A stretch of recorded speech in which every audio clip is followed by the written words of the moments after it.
Reencarnación, casos increíbles. La reencarnación siempre ha sido un tema interesante para mí, casi mágico, surreal. El tener la oportunidad de depurar nuestro ser, nuestra alma, a través de muchas vidas, es algo realmente bello. Y claro que creo que vale la pena volver para ser mejor con mi mundo, contigo, conmigo, con los demás. El tener la oportunidad de volver a crecer en otro ambiente, en otra parte, en otra realidad, simplemente está fuera del alcance de mi imaginación. Las posibilidades son infinitas y ciertamente es emocionante. Hay miles de casos bien documentados donde personas pueden recordar nombres, caras, lugares, gustos, amigos, verdugos de sus vidas pasadas. Hoy vamos a conocer 6 casos de niños que juran haber muerto y reencarnado. Casi parece ser que esta es su nueva oportunidad de vivir en un planeta que aún está muy lejos de ser perfecto. Una nueva oportunidad de hacer lo que quedó pendiente en su vida pasada. Si tuvieras la oportunidad de nacer de nuevo, después de haber vivido esta vida con plenitud, ¿en qué parte te gustaría volver o nacer? ¿O de qué cultura te gustaría formar parte? Déjame el comentario en la descripción. Si les gusta el video, ayúdame con un like. Les recuerdo que es lo que me permite crecer y que mis videos lleguen a más youtubers cada día. De antemano, muchas gracias. Ahora, a lo que vinimos.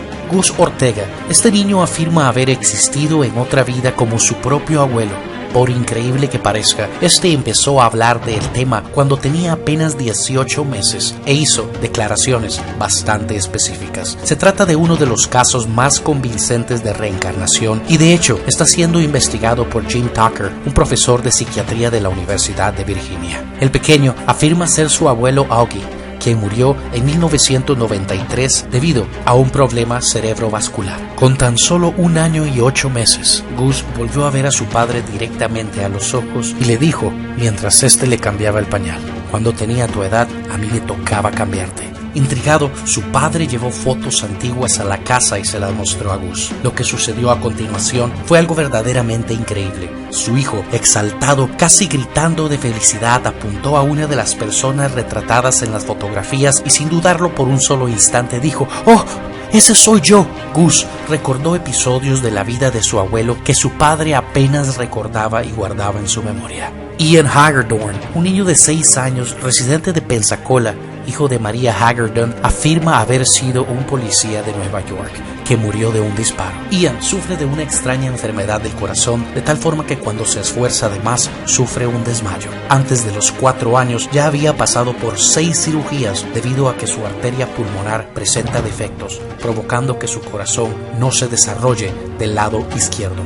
María relata que su padre estaba en servicio como policía y cuando entró en un Radio Shack sospechó que algo andaba mal. 2 hombres sacaron una ametralladora y la apuntaron hacia el gerente. La reacción del padre de María fue indicarles: ¡arrojen las armas! ¡Es la policía! Y alguien le disparó apenas acabó de decirlo. En la autopsia, la causa de muerte fue una arteria pulmonar rota por causa del disparo, la misma arteria que hace sufrir a Ian en la actualidad. El hijo de María era el padre de ella en su vida anterior. Me parece interesante y extraño a la vez. Otro caso que llamó mi atención es el de Dilukshin Sangha, de Sri Lanka, la cual es una comunidad donde la mayoría de la población practica la filosofía budista y precisamente de aquí vienen muchos y quizás los mejores casos de reencarnación. El caso de Dilukshin Sangha sin duda resulta uno de los más fantásticos. Fue estudiado por el profesor Elendur Haraldsson de la Universidad de Islandia. Dilukshin habló de una vida pasada durante 3 años, donde insistía y repetía la misma historia sin parar.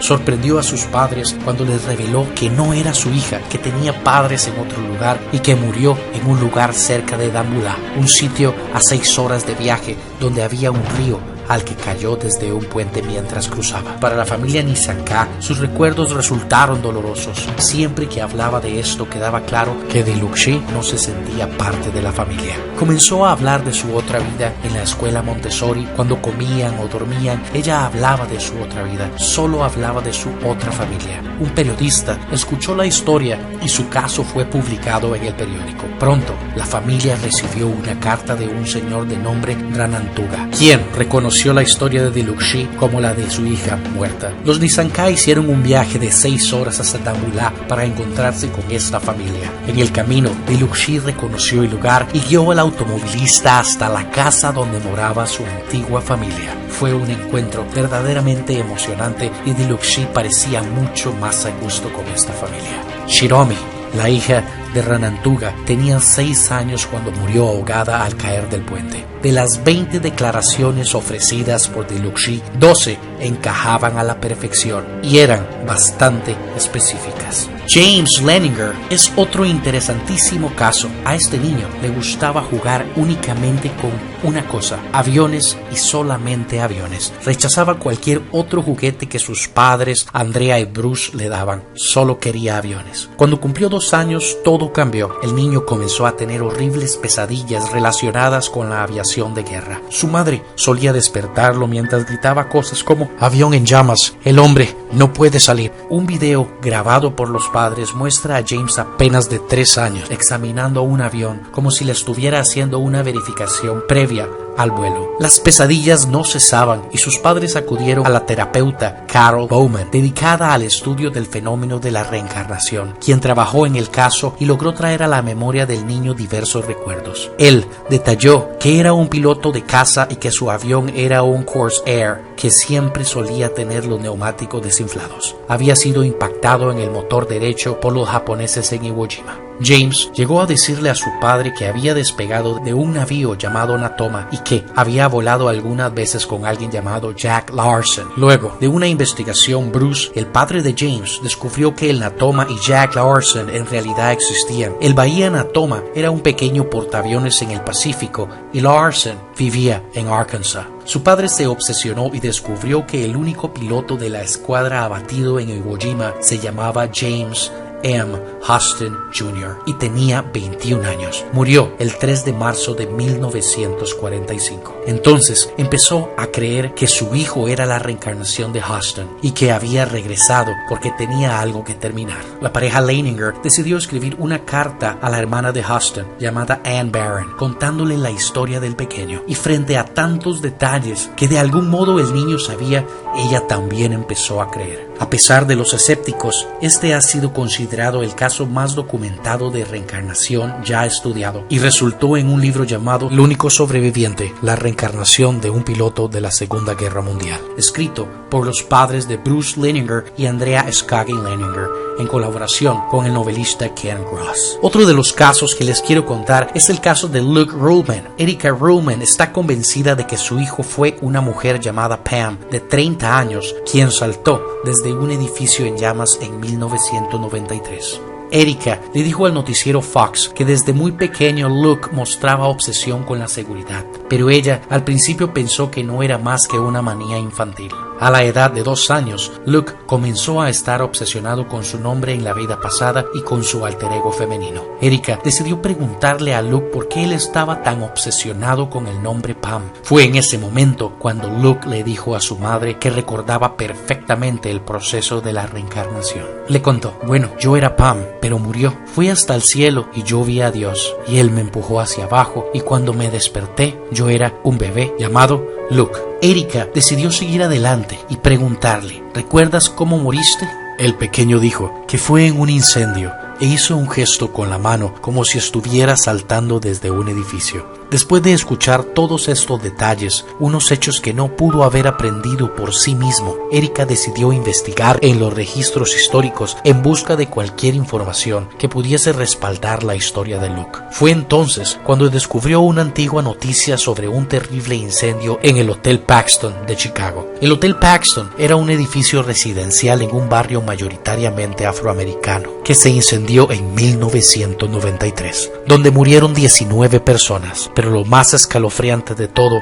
fue que uno de los fallecidos se llamaba Pamela Robinson. Poco después, Luke dejó de hablar de Pam así como si no tuviera nada que decir al respecto. Y aunque ahora es como si Luke hubiera olvidado por completo sus recuerdos de su vida pasada, Erika y su familia continúan compartiendo su historia para poder ayudar a las personas con hijos en situaciones parecidas. Pero sin duda, uno de los casos que llamó más mi atención fue el que encontré en un foro de una madre que se encontraba preocupada por lo que su hijo de 3 años le había estado diciendo por un periodo de 1 año. Según lo comentado por la madre, el niño afirma que él es un bombero, no que quiere ser uno. Como recompensa, después de usar el baño por primera vez, su madre le compró un trajecito de bombero con todos los accesorios de juguete, porque solo de eso hablaba. Durante muchísimo tiempo, el niño se levantaba temprano y le decía a su madre que se iba a trabajar, tomaba su hacha de juguete y pretendía estar derrumbando las paredes diciendo que había fuego detrás de ellas. Un día, observaban una revista y el niño vio una foto de la ciudad de Nueva York, donde todavía estaban las Torres Gemelas, y le dijo a su madre que unos hombres malos las habían derrumbado. El niño nunca había sido expuesto a escenas ni a fotografías de los acontecimientos del 9/11. Decía cómo los 2 aviones habían impactado las torres e incluso mencionaba a las personas brincando de los edificios mientras él se sentía impotente al no poder ayudarles. Pero lo que me causó escalofríos fue el relato de su muerte. El niño dijo que cuando él todavía estaba dentro de una torre intentando rescatar a unas personas a través de la pared, el edificio colapsó. Recuerda el absoluto pavor que sintió cuando escuchó el ensordecedor ruido de una montaña de piedras caerle encima, hasta que todo quedó en oscuridad y murió. Según él, su cuerpo nunca fue encontrado. El imaginar las vidas que hemos vivido es emocionante y tal vez por esto hay lugares que despiertan nuestra atención más que otros. Tal vez por eso hay imágenes de tiempos pasados que nos causan inmensa melancolía. Amigos, deseo creer en esto que investigo, por eso lo hago. ¿Ustedes? ¿Sabías que el video que acabas de ver en YouTube también me hizo ganar dinero? Hola, mi nombre es Carolina Ortiz y quiero que sepas que tú también puedes subir videos y ganar dinero. Lo único que necesitas es aprender cómo hacerlo de una manera rápida y fácil. Y para explicarte todos los detalles te invito a que hagas clic en el enlace que está abajo de la descripción del video.